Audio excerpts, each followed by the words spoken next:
Servus ľudia, ja som Matt a toto je môj prvý vlog. V prvom vlogu som chcel rozobrať nejakú tému, ktorá by bavila viacerých ľudí, tak som si vybral tému, ktorá sa dotýka každého z nás a dennodenne sa s ňou zrejme každý nás stretáva. A tá téma je sociálne siete. Sociálne siete ako Facebook, Instagram, YouTube, Twitter pohltili svet. Pohltili ho pred pár rokmi a stali sa celosvetovými fenoménmi, bez ktorých si dneska už veľa ľudí nevie predstaviť život. Čož je na jednej strane troška smutné, ale na druhej strane je to spôsob, ako byť v kontakte s ľuďmi, aj keď ste ďaleko od nich, napríklad keď ste odcestovaní alebo tak. Sociálne siete sú dobré aj na to, poznáte to. Každý stredoškolák zažil to, že sa blíži buď pol rok, koniec roka, alebo sa blíži maturita a vy nemáte absolútne žiadne poznámky. Potrebujete ich od niekiaľ zohnať, nemáte sa z čoho učiť, alebo potrebujete skrátka fotky písomiek, ktoré sa predtým písali a vy ich budete dopisovať. Čo spravíte? Zapnete si Facebook, zapnete si Messenger a tam urobíte čo? Nájdete si najväčšieho bifľoša, ktorý má všetko popísané, alebo kamaráda, ktorý písomku odfotil a otravujete ho prostredníctvom sociálnych sietí, aby vám tie zadania alebo teda poznámky poslal. Čo by sme robili my stredoškoláci a vysokoškoláci bez sociálnych sietí?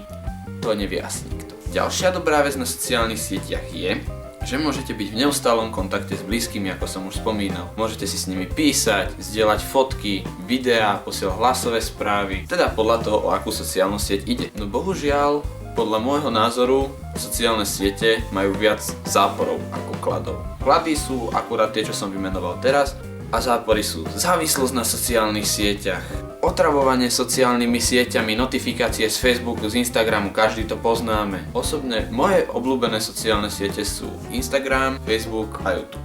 Iné ani veľmi nepoužívam. Instagram hlavne na zdieľanie mojich ťažko umeleckých fotiek. Facebook ani tak nevyužívam, skôr využívam samotnú aplikáciu Messenger, cez ktorú si píšem s kamarátmi a blízkymi, a YouTube, pozeranie videí je moja závislosť. To si priznám, som závislý na sociálnej sieti a nejednej, ale tak stále lepšie ako byť závislý na drogách alebo alkohole, že? Tak poďme na tie sociálne siete jednotlivo. Prvý si rozoberieme Instagram. Instagram je sociálna sieť určená na postovanie fotiek alebo videí. Táto sociálna sieť je veľmi dobrá na to, keď si follownete ľudí, ktorí dávajú vážne pekné fotky a zaujímavé z rôznych kútov sveta alebo nejak pekne spravenú fotku, ktorá dokáže zaujať, vtedy je Instagram dobrý. Ale keď followujete babu, ktorá má 14,5 roka a odfotí sa s vyšpulenou papulou, vypučenou riťou, ktorú ešte ani nemá, a vypulenými ceckami, ktoré tiež stále nemá, tak Instagram nie je veľmi dobrý. Ja osobne preferujem Instagram, čo sa týka postovania fotiek pred Facebookom, pretože mi príde ako serióznejšia sociálna sieť, serióznejší portál, kde keď dám nejakú fotku, tak viem, že sú na ňom viac menej ľudia, ktorí ju ocenia, a nie ako na Facebook, kde dáva každú druhú selfie rozmazanú, nepodarenú, ktorú spravil 30 krát za sebou na hajzli. Ďalšia sociálna sieť, ktorú budem rozoberať, je Facebook. Najznámejšia a asi najhoršia sociálna sieť, aká na tomto svete existuje. Poznám ľudí, ktorí nič iné nerobia, len celé po obede, ak dojdú zo školy alebo z roboty, sadnú za Facebook a do večera nič iné nerobia. Nedokážem pochopiť, ako to dokážu. Neviem ich pochopiť, pretože ja za Facebookom vydržím maximálne pol hodinu a už musím ísť robiť niečo iné, pretože ma to tam nudí. Ďalšia vec na Facebooku.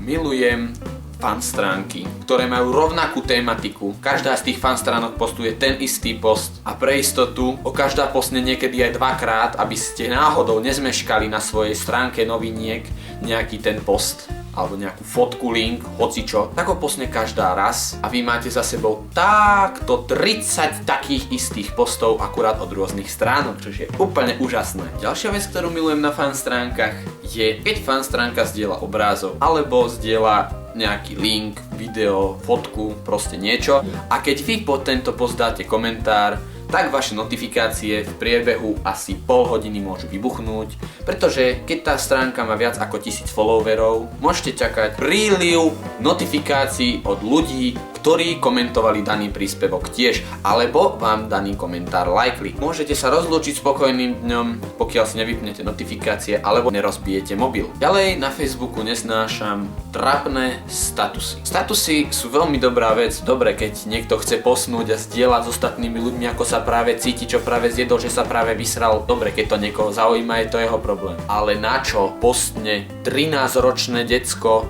fotku s kamarátom, jak niekde chlastá každý jeden deň? Na čo? Na čo to robia? Akože nepochopím to. Na čo?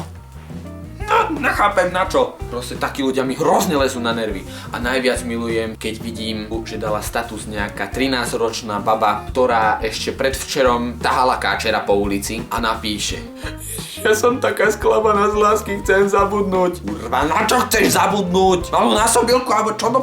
Zastavuje sa mi rozum pri takýchto veciach. Nechápem. Potom, a to sa týka nielen Facebooku, ale všetkých sociálnych sietí, sú tu tzv.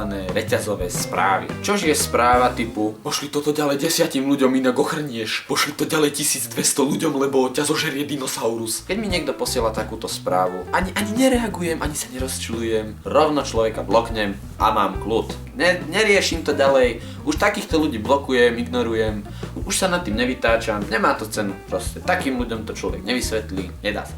Ďalšia úžasná vec na Facebooku sú hry. Nemám nič proti hrám na Facebooku ako taký. Keď niekto chce hrať hru, nech si ju zahra. Je to jeho osobná vec, nech si robí čo chce. Ale prosím vás, prečo keď vy hráte nejakú hru, ktorá baví vás, tak posielate žiadosti ďalším svojim priateľom na to, aby si ju zahrali tiež? Vy si to možno v tej chvíli neuvedomujete, ale pre človeka to môže byť niekedy vážne otravné, keď mu za deň príde 30 notifikácií typu zahraj si túto hru, zahraj si Agario, neviem čo všetko, úplne kraviny. A najlepšie je, že tieto žiadosti aj tak väčšinou posielajú deti. Čím sa dostávam k ďalšej téme? Deti na Facebooku. Detičky moje zlaté, milované, krásne. Povedzte mi, prečo si zakladáte sociálnu sieť, keď nemáte ani tých posratých 15 rokov, ak si založíte sociálnu sieť a ste happy z toho, že máte Facebook a ani neviete, na čo to vlastne je dobré. Len otravujete svojimi drbnutými hrami slušných ľudí, myslím seba, myslím ostatných, ktorí na tom Facebooku